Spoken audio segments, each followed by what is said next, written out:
നമുക്ക് ഈ സൈഡിലെ പാർക്കിലോട്ടൊന്ന് കയറി നോക്കാം. നോക്കി എന്തൊരു ഭംഗിയുണ്ടല്ലോ കാണാൻ. ഹലോ ഗായ്സ്, മാംഗ്ലൂരുവിലെ രണ്ടാമത്തെ ദിവസമാണ് ഇന്ന്. ഇപ്പോൾ സമയം 10 മണിയായി. റോട്ടിലെല്ലാം തിരക്കായി കൊണ്ടേയിരിക്കുന്നുള്ളൂ. ഇപ്പോൾ ബ്രേക്ക്ഫാസ്റ്റ് എല്ലാം കഴിച്ച് ഇങ്ങോട്ട് ഇറങ്ങി. ഇനിയിപ്പോൾ ഇവിടുന്ന് മിലാഗ്രസ് ചർച്ച് എന്ന് പറഞ്ഞൊരു ചർച്ചുണ്ട് ഫേമസ് ആയിട്ട്, അങ്ങോട്ട് പോകാനാണ് ഉദ്ദേശിക്കുന്നത്. ഇപ്പോൾ ഇവിടുത്തെ കാഴ്ചകളെല്ലാം കണ്ടുകൊണ്ട് നടന്നിനി അങ്ങോട്ട് പോവാം. ഇങ്ങനെ നടന്ന് താണ്ടേ മാംഗ്ലൂർ ക്ലോക്ക് ടവറിൻ്റെ അടുത്ത് എത്തിയത്.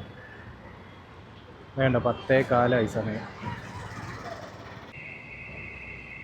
ഇതവിടെ കറ്റാർവാഴ എല്ലാം ഇട്ട് വെക്കുന്നുണ്ടോ. അങ്ങനെ ചെറിയ ചെറിയ കച്ചവടങ്ങളെല്ലാം തുടങ്ങി കേട്ടോ. അതെ, മാംഗ്ലൂരു ജില്ലാ ഹോസ്പിറ്റലാണ് കേട്ടോ ഈ കാണുന്നത്. അതിൻ്റെ സൈഡിൽ ഒരുപാട് ചിത്രങ്ങളെല്ലാം വരച്ചേക്കുന്നുണ്ടോ. മതിലേൽ ഒരുപാട് കലാപരമായിട്ടുള്ള ചിത്രങ്ങളാണ്. അതാണ്ട് ഇവിടെ ഐ ലവ് കുടില എന്ന് എഴുതി വെച്ചേക്കുന്നത്. ഇത് തുളു ഭാഷയിലാണ് മാംഗ്ലൂരിന് കുടില എന്ന് പറയുന്നത്. ഇങ്ങോട്ടൊക്കെ ഒരുപാട് കലാപരമായിട്ടുള്ള ചിത്രങ്ങളാണ് വരച്ചു വെച്ചേക്കുന്നത്. നമ്മൾ നടന്ന് മിലാഗ്രസ് ചർച്ചിൻ്റെ ഫ്രണ്ടിലെത്തിയിട്ടുണ്ട്. ഈ ഭാഗത്ത് ഗേറ്റിൽ അടച്ചിട്ടേക്കുമാണ്.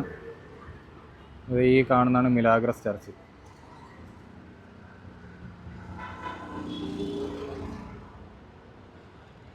ഇത് ഹമ്പൻഘട്ട് എന്ന് പറഞ്ഞ സ്ഥലത്താണ് ഈ പള്ളി നിൽക്കുന്നത്. അത്ഭുതങ്ങളുടെ മാതാവ് എന്ന് അർത്ഥമാക്കുന്ന നോസ സെനുഹോറഡോസ് മിലാഗ്രസ് കന്യാമറിയത്തിൻ്റെ ആദരണീയമായ പദവി ലഭിച്ചൊരു പള്ളിയാണിത്. 1680 ഈ പള്ളി സ്ഥാപിക്കുന്നത്. അങ്ങനെ ഒരുപാട് പഴക്കോളം ചെന്നൊരു പള്ളിയാണിത്. അപ്പോൾ നമ്മൾ കുറച്ചിങ്ങോട്ട് നടന്നു വന്ന് ബാവുദഗുഡെ എന്ന് പറഞ്ഞൊരു സ്ഥലത്തെത്തി. ഇതാണ് ബാവുദഗുഡെ ബസ് സ്റ്റോപ്പ് കേട്ടോ. ഇവിടെ വലിയൊരു ആൽമരെല്ലാം ഉണ്ട്. അതിന് തൊട്ടിപ്പുറത്തായിട്ടുണ്ട് ഒരു വലിയൊരു കനറ ബാങ്കിൻ്റെ ഒരു സമുച്ചയമെല്ലാം ഉണ്ട് കേട്ടോ. അപ്പോൾ ഇവിടെ നമുക്കിനി ഒരു ചെറിയ കുന്നെല്ലാം കയറി പോകണം. ലൈറ്റ് ഹൗസ് ഇല്ലെന്നാണ് അതിന് പറയുന്നത്. ആ കുന്ന് കയറിയിട്ട് ഇനി കെതമ്പാടി രാമയ്യ എന്ന് പറഞ്ഞൊരു സ്റ്റാച്ചു എല്ലാം ഉണ്ട് ഇവിടെ. ഇനി അങ്ങോട്ടാണ് പോകുന്നത്. ഈ ലൈറ്റ് ഹൗസ് ഹില്ലിൽ കയറി വരുമ്പോൾ തന്നെ നമുക്ക് കസ്തൂർബ മെഡിക്കൽ കോളേജ് കാണാം കേട്ടോ. ഇപ്പുറത്തായിട്ട് മണിപാൽ കോളേജ് ഓഫ് ഡെൻ്റൽ സയൻസ് എന്ന് എഴുതി വെച്ചിരിക്കുന്നത്. ഇതാണ് കസ്തൂർബ മെഡിക്കൽ കോളേജ്. കുന്നിങ്ങ് കയറി വന്നപ്പോൾ ഒരു കരിക്കിട്ട് വയ്ക്കുന്നു. ഒരു കരിക്കെല്ലാം മേടിച്ച് ഇവിടെ ഇരുന്നുകൊണ്ട് കുടിച്ചുകൊണ്ടിരിക്കുന്നു. അങ്ങനെ നടന്ന് മഹാത്മാഗാന്ധി പീസ് ഫൗണ്ടേഷനിലെത്തി. ടാഗോർ പാർക്ക് നമുക്ക് കയറി നോക്കാം അതിനകത്തോട്ട്. ദക്ഷിണ കന്നഡയിലെ സുള്ളിയിൽ നിന്നുള്ള സ്വാതന്ത്ര്യ സമര സേനാനിയും ബ്രിട്ടീഷ് ഈസ്റ്റ് ഇന്ത്യ കമ്പനിക്കെതിരെ 1837 നടന്ന അമര സുള്ളിയ കലാപത്തിൽ പ്രധാന പങ്ക് വഹിച്ചയാളുമായ കെതമ്പാടി രാമയ്യ ഗൗഡയുടെ സ്മരണയ്ക്കായി ഒരു വെങ്കല പ്രതിമ സ്ഥാപിച്ചതാണിത്. ഈ പാർക്കിലോട്ട് കയറുമ്പോൾ ഇവിടെ ചെറിയൊരു ബിൽഡിംഗ് ഉണ്ട് കേട്ടോ. മഹാത്മാഗാന്ധി ഫൗണ്ടേഷൻ പീസ് ഫൗണ്ടേഷൻ എന്നെല്ലാം എഴുതി വെച്ചിരിക്കുന്നുണ്ട്. ചെറിയൊരു ഇതെല്ലാം ഉണ്ട്. അതാണ്ട് ഒരു ഫില്ലർ പോയേക്കുന്നുണ്ട്. ഇതെന്തുവെന്ന് അറിയത്തില്ല. അതിൻ്റെ ബാക്കിലാണ്ട് ഒരു ഫ്ലാറ്റെല്ലാം നിൽക്കുന്നുണ്ടോ. നല്ല ഭംഗിയുള്ളൊരു ഫ്ലാറ്റാണ്. നല്ല കർവ്ഡ് ഷേപ്പിലാണ് നിൽക്കുന്നത്. ഇങ്ങോട്ട് ടിക്കറ്റൊന്നും ഇല്ല കേട്ടോ കയറാൻ. ഏത് ടൈമും ഓപ്പൺ ആണെന്ന് തോന്നുന്നു. ടിക്കറ്റൊന്നും എടുക്കേണ്ട ആവശ്യമില്ല. ഇങ്ങോട്ട് ഒരുപാട് ചെടികളെല്ലാം വെച്ച് പിടിപ്പിച്ചേക്കുന്നു. അതുകൊണ്ട് ഈ ബിൽഡിങ്ങിനകത്ത് ഒരു റീഡിങ് റൂമാണ് കേട്ടോ. മഹാത്മാഗാന്ധിജിയുടെ ഒരു ഫോട്ടോ എല്ലാം വെച്ച് ഒരു റീഡിങ് റൂമാണ് ഇതിനകത്ത്. ഇപ്പോൾ ഗാന്ധി പാർക്കിൻ്റെ അവിടുന്ന് ബസ് കയറി നമ്മൾ വേറൊരു പാർക്കിലെത്തിയിട്ടുണ്ട്. ഇതിൻ്റെ പേര് കഡ്രി പാർക്ക് എന്നാണ്. ഇങ്ങോട്ട് 2 കിലോമീറ്ററാണ് ഉള്ളത്. ആ പാർക്കിൻ്റെ അവിടുന്ന് 14 രൂപ ബസ് ടിക്കറ്റായി. ഈ സൈഡിലായിട്ട് ഫുഡിൻ്റെ കോർണറുകളെല്ലാം ഉണ്ട്. ഇതെല്ലാ കോർണറുകളും ഉണ്ട്. ഇത് കഴിക്കാനായിട്ട് ഇതുപോലുള്ള ഹട്ടുകളെല്ലാം ഉണ്ട്. ഒരു ടീ ഷോപ്പെല്ലാം ഉണ്ട്. സെൽഫ് സർവീസാണ് കേട്ടോ. ഇതുപോലെ ഇരുന്ന് കഴിക്കാനായിട്ട് ഇതുപോലെ ഹട്ടെല്ലാം ചെയ്ത് വെച്ചിട്ടുണ്ട് കേട്ടോ. ഈ സൈഡിലുണ്ട് ഒരുപാട് ഓസൺ ബോട്ടിൽ. ഒരുപാട് ഫുഡ് കോർണറുകളുണ്ട് ഇവിടെ. ഇത് കഡ്രി പാർക്കിലോട്ട് പോകുന്ന റോഡിൻ്റെ 2 സൈഡിലും ഇൻ്റർലോക്കെല്ലാം ഇട്ട് ഇതുപോലെ നല്ല വൃത്തിയാക്കി വെച്ചിട്ടുണ്ട് കേട്ടോ. ഇതേപോലെ ഒരുപാട് ചെയറുകളെല്ലാം ഇട്ട് എന്തെങ്കിലും ഫുഡൊക്കെ മേടിച്ച് കഴിഞ്ഞാൽ ഇവിടെ വന്നിരുന്ന് കഴിക്കാൻ പറ്റും നമുക്ക്. ഇത് അതുപോലുള്ള എല്ലാം ചെയ്ത് വെച്ചേക്കുന്നു. നല്ല മരങ്ങളെല്ലാം വെച്ച് നല്ല രസമുണ്ട്. നല്ല തണലുണ്ട് ഇതിൽ നടക്കാനൊക്കെ. ഇതുണ്ടോ ഓരോ സൈഡിലും വെച്ചേക്കുന്നത്. ഇതുപോലെ ബോൾ കൂട്ടത്ത് കുറേ സാധനങ്ങൾ വെച്ചിട്ടുണ്ട് കേട്ടോ. ആ സൈഡിലെല്ലാം ഉണ്ട്. ഇതവിടെ നോക്കി ബോർഡെല്ലാം വെച്ചേക്കുന്നത് മാംഗ്ലൂരു സ്മാർട്ട് സിറ്റി എന്ന് പറഞ്ഞുകൊണ്ട്. ഇത് ഇവിടുത്തെ ടൂറിസത്തിൻ്റെ ടെമ്പിളാണെന്ന് തോന്നുന്നത്. ഇത് ഇന്നലെ തണ്ണീർഭാവി ബീച്ചിൽ പോയപ്പോൾ അവിടെ ഉണ്ടായിരുന്നു അതുപോലെ. കൊള്ളാം എന്തായാലും. അങ്ങനെ നമ്മൾ നടന്ന് കൺട്രി പാർക്കിൻ്റെ അടുത്ത് എത്തി കേട്ടോ. അകത്തോട്ട് ടിക്കറ്റ് എടുക്കണം, 10 രൂപയാണ് ടിക്കറ്റ്. ഫോട്ടോഷൂട്ടിനൊക്കെ 500 രൂപയും എല്ലാം ഉണ്ട് ഇവിടെ എഴുതി വെച്ചേക്കുന്നത്. ഈ റോഡിൻ്റെ 2 സൈഡിലും പാർക്കാണ്. ആ സൈഡിലും പാർക്ക് ഉണ്ട്, ഈ സൈഡിലും പാർക്കുണ്ട്. നമുക്ക് ഈ സൈഡിലെ പാർക്കിലോട്ടൊന്ന് കയറി നോക്കാം. ഈ പാർക്കിനോട്ട് അകത്ത് കയറി വരുമ്പോൾ തന്നെ കാണാതെ 6 മണി തൊട്ട് രാത്രി 9 മണി വരെ ഉണ്ട് കേട്ടോ സമയം. ഇങ്ങോട്ട് ടിക്കറ്റ് ഒന്നും എടുക്കേണ്ട ആവശ്യമില്ല. ഇത് കുറേ കന്നഡയിൽ എന്തെല്ലാം എഴുതി വെച്ചേക്കുന്നു. ഇതുണ്ട് ക്ലോക്ക്. ഇതിൻ്റെ നമ്പറെല്ലാം കണ്ടോ, കന്നഡയിലാണ് എഴുതിയിരിക്കുന്നത്. ഈ കയറി വരുമ്പോൾ തന്നെ ഈ സൈഡിലായിട്ടൊരു ചെറിയ ട്രെയിനെല്ലാം ഉണ്ട് കേട്ടോ. പിള്ളേരെ വർക്കായതുകൊണ്ടായിരിക്കാം. ഇതുപോലത്തെ ഒരു ട്രാക്കെല്ലാം കണ്ടോ ചെറുതായിട്ട്. സൈഡിലായിട്ട് കാർട്ടൂൺ ചിത്രങ്ങളെല്ലാം വരച്ച് വെച്ചേക്കുന്നതാണ്.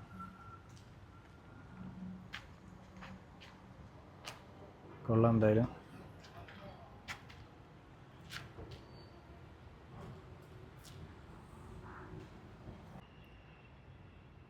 ഈ കുളത്തിനകത്ത് വാട്ടർ മ്യൂസിക് ചെയ്യാനുണ്ടെന്ന് തോന്നുന്നു കേട്ടോ. ഇതിൻ്റെ സെറ്റിങ്സ് എല്ലാം കണ്ടിട്ട് അങ്ങനെ തോന്നുന്നു. ഇത് ലൈറ്റ് എല്ലാം സെറ്റ് ചെയ്ത് വെച്ചേക്കുന്നുണ്ട്. പക്ഷെ സൈഡിൽ സ്പീക്കറൊന്നും കാണാനില്ല. പക്ഷെ അതിൻ്റെ സെറ്റപ്പ് എല്ലാം കണ്ടിട്ട് വാട്ടർ മ്യൂസിക് ചെയ്യുന്ന കുളമായിട്ട് തോന്നുന്നു.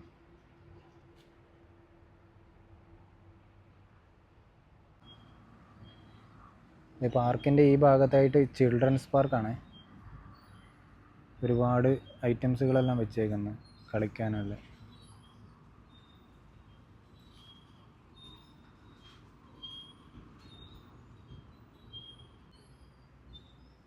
ഇതിവിടെ ഓപ്പൺ വർക്കൗട്ട് എല്ലാം ചെയ്യാനുള്ള മെഷീൻസ് എല്ലാം വെച്ചേക്കുന്നുണ്ട്.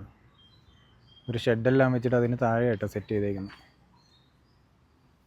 രാവിലെയും വൈകിട്ടൊക്കെ ആൾക്കാർ നടക്കാൻ വരുന്നുണ്ടായിരിക്കും ഇതിലേക്ക്. ഒരുപാടെണ്ണം ഉണ്ട്, അത് അങ്ങോട്ട് നീണ്ടു കിടക്കുന്നു. അങ്ങനെ പാർക്കിൻ്റെ പുറത്തോട്ട് ഇറങ്ങി. അതിൻ്റെ പുറത്ത് കണ്ടില്ല, ഇതുപോലെ ഇരിക്കാനുള്ള എല്ലാ സെറ്റപ്പും ചെയ്ത് വെച്ചിട്ടുണ്ട് കേട്ടോ.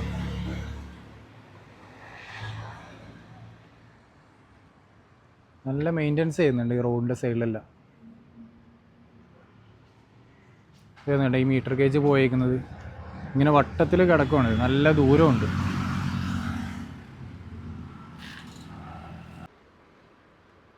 ഇതിവിടെ ഒരു 5 ഫില്ലർ കാണാം കേട്ടോ. ഇത് നാച്ചുറിൻ്റെ 5 എലമെൻറ്റ്സ് ആണ് എഴുതി വെച്ചേക്കുന്നത്. അതുകൊണ്ട് earth, air, fire, water, ether, അങ്ങനെ 5 എലമെൻറ്റ്സ് ആണ് എഴുതി വെച്ചേക്കുന്നത്. എന്തായാലും സംഭവം കൊള്ളാം. ഇതിന് ബാക്കിലായിട്ടാണ് മാംഗ്ലൂർ സിറ്റി സ്മാർട്ട് സിറ്റി എന്നെല്ലാം എഴുതി വെച്ചേക്കുന്നത്. അപ്പോൾ തിരിച്ച് സ്റ്റേറ്റ് ബാങ്ക് ബസ് സ്റ്റാൻഡിൽ തന്നെ വന്ന് ഒരു ചിക്കൻ ബിരിയാണി എല്ലാം മേടിച്ച് കഴിച്ചിരുന്നു കേട്ടോ. അപ്പോൾ ഇനി ഇവിടുന്ന് പനമ്പൂർ ബീച്ചിലോട്ട് പോകാനാണ് ഉദ്ദേശിക്കുന്നത്. ഏകദേശം ഇവിടുന്ന് ഒരു 12 കിലോമീറ്ററാണ് ഉള്ളത്. അപ്പോൾ ഇവിടുന്ന് ബസ് കയറിയിട്ട് പോകാൻ ഇനി അങ്ങോട്ട്.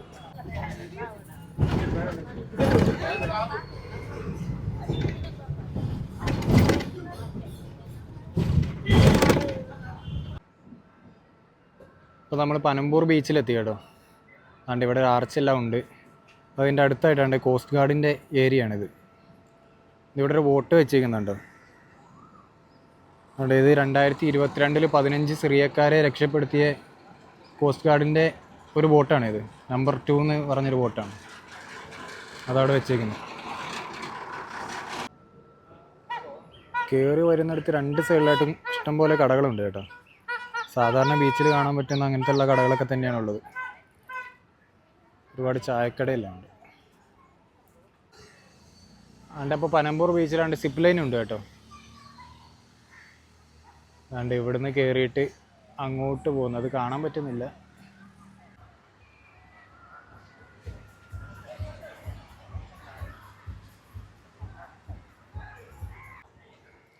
ഇപ്പോൾ സിപ്പ് ലൈന് 200 രൂപയാണ്. പിന്നെ ബാക്കി ചാർജെല്ലാം എഴുതി വെച്ചേക്കുന്നു.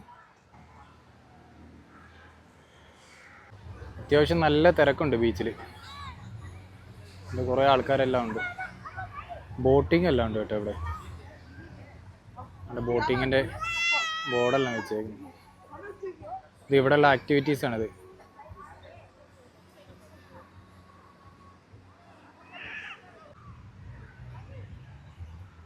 ഇതിവിടെ ഒരു ജൈൻറ്റ് സ്വിങ് ഉണ്ട് കേട്ടോ. ഇത് രണ്ടുപേരെ സെറ്റ് ചെയ്തുകൊണ്ടിരിക്കുന്നു. നമുക്ക് നോക്കാം.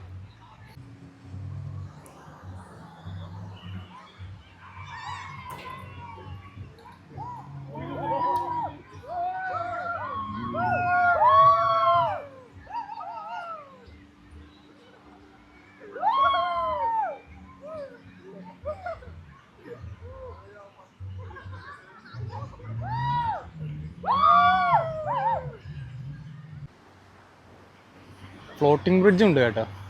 അതിൻ്റെ ആൾക്കാരെല്ലാം കയറി നിൽക്കുന്നുണ്ട്. അതിന് ടിക്കറ്റ് 150 രൂപ. അതിൻ്റെ ടിക്കറ്റ് കൗണ്ടറാണത്.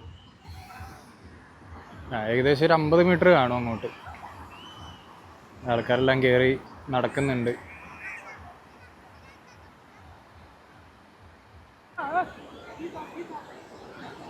ഇതുപോലെ തുടക്കം കയറാനും കുറച്ച് ബുദ്ധിമുട്ടായിരിക്കും കേട്ടോ. ഈ കയറുന്നിടത്ത് ഇറങ്ങുന്നിടത്താണ് നല്ല തിര അടിക്കുന്നത്. അപ്പോൾ ഇതുപോലെ കുറച്ച് ബുദ്ധിമുട്ടായിരിക്കും കയറിപ്പോകാൻ. കുറച്ച് അങ്ങോട്ട് പോയി കഴിഞ്ഞാൽ പിന്നെ സുഖമായിട്ട് അങ്ങ് പോകും.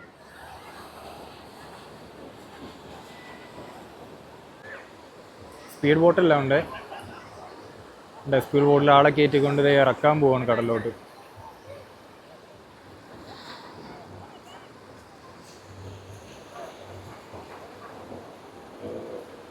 അത് ഓണാക്കി പോയിക്കൊണ്ടിരിക്കുന്നു. ഒരുപാട് ആൾക്കാരുണ്ട് കേട്ടോ വെള്ളത്തിൽ ഇറങ്ങി നിൽക്കുന്നത്. കുറച്ചൊക്കെ ആണ്ട് ദൂരത്തോട്ട് പോയി നിൽക്കുന്നുണ്ട്. ലൈഫ് ഗാർഡൊന്നും ഇല്ലെന്ന് തോന്നുന്നു ഇവിടെ. അവിടെ സ്പീഡ് ബോട്ട് അങ്ങനെ പൊക്കോണ്ടിരിക്കുന്നു.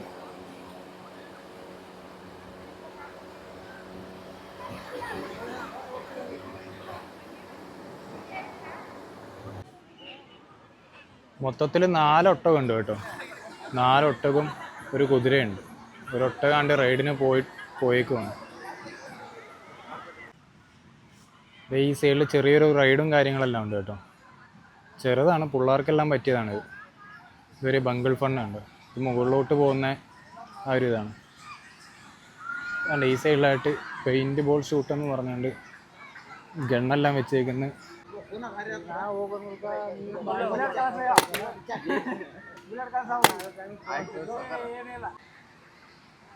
കുറേ ആക്ടിവിറ്റീസ് എല്ലാം ഉണ്ട്.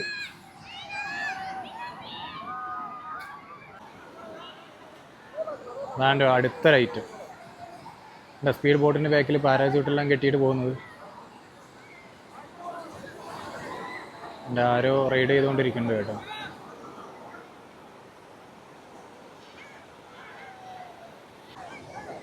ഒരുപാട് ആക്ടിവിറ്റീസ് ഉള്ള ഒരു ബീച്ചാണ് കേട്ടോ പനമ്പൂർ ബീച്ച്. നിങ്ങൾ മാംഗ്ലൂരിലൊക്കെ വരുവാണെങ്കിൽ തീർച്ചയായിട്ടും ഈ ബീച്ചൊന്ന് വിസിറ്റ് ചെയ്യണം. നല്ല വൃത്തിയുള്ളൊരു ബീച്ചും കൂടെയാണ്. അതുകൊണ്ട് ഒരുപാട് ആൾക്കാരാണ് വെള്ളത്തിൽ കുളിക്കുന്നെല്ലാം ചെയ്യുന്നത്. എന്താ നമുക്ക് ഇവിടെ നിന്ന് സൺസെറ്റ് കണ്ടിട്ട് പോവാം.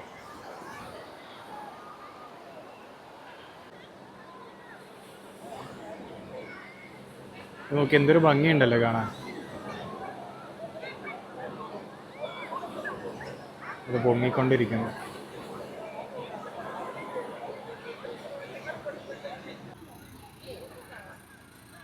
ഇങ്ങനത്തെ 2 വണ്ടിയുണ്ട് കേട്ടോ. അതിൻ്റെ റൈഡ് പോകുന്നുണ്ട്, നോക്കാം.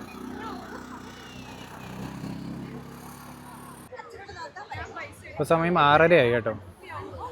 ഇതിവിടെ ബോട്ടിംഗ് എല്ലാം നിർത്തി. ഫ്ലോട്ടിംഗ് ബ്രിഡ്ജിലെല്ലാം ആൾക്കാർ നിൽക്കുന്നുണ്ട്. സൺസെറ്റിൻ്റെ സമയമായതുകൊണ്ട് തന്നെ സൂര്യനാണ്ട് ചുമന്നിരിക്കുന്നുണ്ട് നല്ല കളറിൽ. എന്തായാലും നല്ല ഭംഗിയിൽ സൺസെറ്റെല്ലാം കാണാൻ പറ്റി. നല്ലൊരു ബീച്ചായിരുന്നു കേട്ടോ ഇത്. പിന്നെ നേരെ തിരിച്ച് പനമ്പൂർ ബീച്ചിൽ നിന്ന് സ്റ്റേറ്റ് ബാങ്ക് ബസ് സ്റ്റാൻഡിലോട്ട് തന്നെ പോകണം. ഇവിടുന്ന് ബസ് കയറാൻ വേണ്ടി കുറച്ച് അങ്ങോട്ട് നടക്കണം കേട്ടോ. ഒരു 500 മീറ്റർ നടക്കാനുണ്ട്.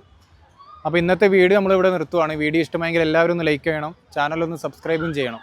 അപ്പോൾ പുതിയൊരു വീഡിയോ ആയിട്ട് നമുക്ക് നാളെ കാണാം.